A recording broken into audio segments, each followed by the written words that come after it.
नमस्कार दोस्तों, आज हम रिव्यू करेंगे हीरो की स्प्लेंडर प्लस बाइक का। लोड स्प्लेंडर लेजेंड बाइक है ये। अब इसका रिव्यू ये खैर सबने देख रखी है। बाइक थोड़ी सी धूल मिट्टी की हो रखी है क्योंकि ये शायद ये कई दिनों से खड़ी हुई थी, तो आज लेके आया हूँ। तो खैर ये सबकी देखी जानी पहचानी बाइक है। ये 45,000 किलोमीटर चल चुकी है। दुनिया की सबसे ज़्यादा बिकने वाली बाइक है।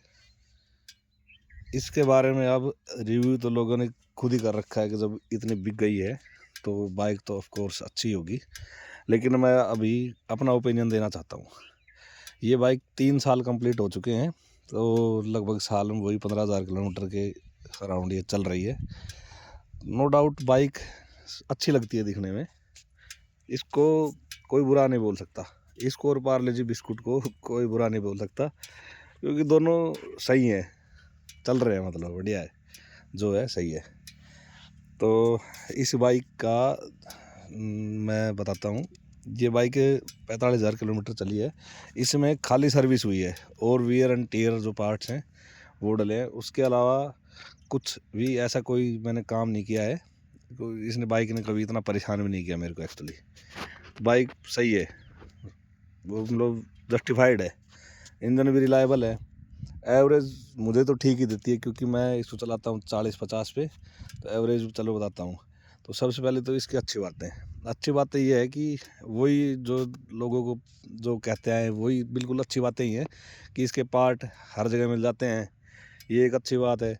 रीसेल वैल्यू अच्छी मिल जाती है, वो भी अच्छी बात है। उसके अलावा कभी ये बाइक दुखी नहीं करती, परेशान नहीं करती, ये भी अच्छी बात है। और इन बाइकों का फिर इस सेगमेंट की बाइकों की वैसे मेंटेनेंस कॉस्ट हाई किसी की भी नहीं है, वो तो फिर अलग ही मैटर है क्योंकि वो किसी की भी नहीं है, तो सबके लिए अच्छी बात है।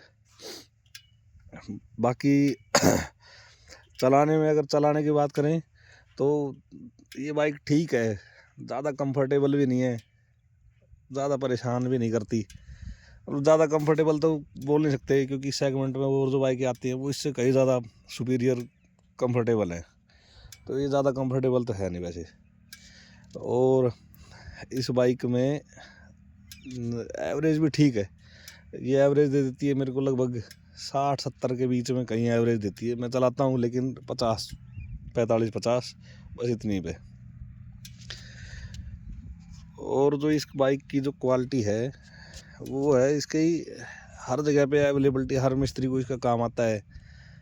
और मतलब कोई भी कहीं भी दिखा लो ये निराश नहीं होने देगी। कोई भी दिक्कत वैसे तो इसमें आती बहुत कम है, लेकिन फिर भी अगर कुछ टूट फूट जाए, कुछ भी हो जाए, तो बहुत आसानी से पार्ट मिल जाते हैं और बहुत चीप पार्ट्स होते हैं इसके, ज़्यादा कोई महंगे हैं नहीं। डुप्लीकेट पार्ट्स दुनिया भर के, हर कोई पार्ट इसका डुप्लीकेट मतलब बाहर से थर्ड पार्टी का बनाया हुआ मिल जाता है। जेन्युइन अगर ना लेना चाहें तो थर्ड पार्टी दुनिया भर के मल्टीपल ऑप्शन है। मॉडिफिकेशन के भी बतेरे ऑप्शन है इस बाइक के। ये है ही कुछ ऐसी। रॉयल इनफील्ड के बाद अगर शायद सबसे ज़्यादा मॉडिफाइड कोई अगर बाइक होती है तो वो लोड स्प्लेंडर ही है। तो उस नज़रिए से देखा जाए तो कोई ऐसा प्रॉब्लम नहीं है, आँख मीच करके ले सकते हैं। लेकिन अब आते हैं इसकी नेगेटिव पे। तो नेगेटिव तो जहाँ अच्छा ही है तो वहाँ कुछ ना कुछ कमियां भी होंगी। तो नेगेटिव्स की बात करें तो ज़्यादा नेगेटिव्स नहीं है क्योंकि आपको हीरो ये बाइक कम से कम मेरे हिसाब से 15-20 साल से बनने लग रही है। तो नेगेटिव होते तो बाइक की मॉडल ही ख़त्म हो जाता, लेकिन अब तक बिक रहा है तो सही बात है कि इसमें नेगेटिव्स कम होंगे। लेकिन फिर भी हमें कंपटीशन को देखना पड़ता है। कंपटीशन के अकॉर्डिंग इसमें नेगेटिव बताए जाते हैं। ओवरऑल तो बाइक में कोई नेगेटिव है नहीं, लेकिन अब इसको कंपेयर करते हैं टीवीएस की रेडियन के साथ क्योंकि वो इसी की प्राइस सेगमेंट में है। तो उसके साथ अगर कंपेयर करते हैं ना तो इसमें नेगेटिव्स निकल के आते हैं। तो बताता हूँ आपको। एक तो इसके बटन क्वालिटी, अब मॉडल दोबारा है वो पता नहीं कैसे बटन दे रहे हैं, लेकिन ये जो है इस बाइक के जो बटन है इसमें टीवीएस में अगर देखोगे रेडियन में तो फार बेटर बटन से फार बेटर बोलते हैं उसको। ये तो मतलब लिटरली फार बेटर है। दूसरा इसके प्लास्टिक की क्वालिटी, वो मेरे को बिल्कुल पसंद नहीं आई। वो मतलब यही है, कॉस्ट कटिंग के चक्कर में मारुति की तरह कुछ भी अगर बिक रही है तो कुछ भी बेच रहे हैं, वही वाली कहानी है इनके साथ। मतलब बिक रही है तो बेच रहे हैं। बाकी अगर प्लास्टिक क्वालिटी भी देखोगे टीवीएस की रेडियन की, तो वो भी इससे फार बेटर है। इंजन में वो फार बेटर है, फार बेटर तो नहीं है ये।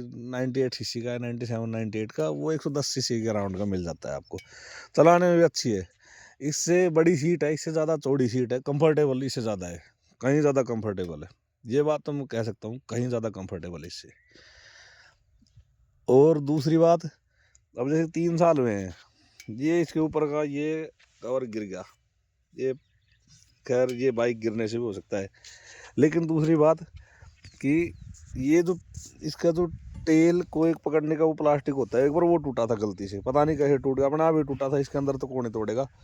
उसके बाद तो भाई साहब ये जो पार्ट है इसका, इसने मेरे को रुला रखा है। अगर आप में से कोई किसी को जानकारी हो तो बता देना। मैंने वो भी चेंज करवा लिया और ये 3-4 बार चेंज करवा चुका मैं, लेकिन ये दिक्कत अभी भी ऐसी ही है। डलवाता हूँ टूट जाता है। हाँ, लेकिन डलवाया डुप्लीकेट मैंने बाहर से, आफ्टर मार्केट डलवाया है, जेन्युइन नहीं डलवाया, तो वो एक कारण हो सकता है। तो उसके लिए तो ब्लेम करना गलत है, उसके लिए मैं ब्लेम नहीं करूँगा। लेकिन अगर इसको देखा जाए कंफर्टेबिलिटी के हिसाब से, तो टीवीएस की रेडियो ना मैंने चला के देखी है, वो इससे कहीं ज़्यादा अच्छी बाइक है। दूसरा, इस चीज़ में मैंने एक हैक करवा रखा है, इसकी जो चैन सेट है, अभी वारंटी तो इसकी जा चुकी है, लेकिन इसका जो चैन सेट है, इसमें सुपर स्प्लेंडर वाला जो पहले सुपर स्प्लेंडर आती थी ना, उस वाला चैन सेट इसके अंदर डल जाता है, कंपेटेबल है। वो चैन सेट डलवा रखा है। वो चैन सेट वाकई में बहुत बढ़िया काम करता है, कोई दिक्कत नहीं आती। पहले जो चैन थी वो बार बार उसमें लूजनिंग वाली दिक्कत थी, वो एक बार तो उतर भी गई थी, क्योंकि ऐसे ही होता है कि हम थोड़े लापरवाह टाइप के हम खुद ही हैं। तो वो टाइट टाइम पे नहीं हुई तो उतर गई। उसके बाद फिर मैंने मिस्त्री भैया को बोला कि भैया चैन सेट डाल दो, तो उसने कहा कि मौसी ने कहा है सुपर स्प्लेंडर का डाल दो। ठीक है भाई, फिर वो सुपर स्प्लेंडर का डाल दिया भाई, तब से बड़ा खुश हूँ, मज़े ही मज़े हैं उसके बाद तो। ये सुपर स्प्लेंडर की चैन की थिकनेस थोड़ी ही अच्छी होती है। और उसके अलावा तो मैंने इसमें ऐसा कोई काम नहीं करवाया। हाँ, एक ही मैंने ये स्विच लगवाया है। पहले क्या था कि ये DRL और ये लाइट एक साथ जलती रहती थी, जो मेरे को देखने में पर्सनली अच्छी नहीं लगती थी। कि DRL दे रखा है तो फिर अलग से यार DRL देख लिए दे दिया, तो वही है, पैसे बचाने के चक्कर में सिर्फ एक हार्नेस का काम था, एक स्विच लगाना था। वो कंपनी दे सकती थी, चाहती थी, क्योंकि DRL आ गई उसके बाद में लाइट जलाने का कोई सेंस है नहीं। DRL काम यही है, डे टाइम रनिंग लाइट। लेकिन नहीं, वो तो है ना कि देखने हैं कंपनी को तो 150 रुपये बचाने हैं अपने, 100-200 रुपये जो भी है।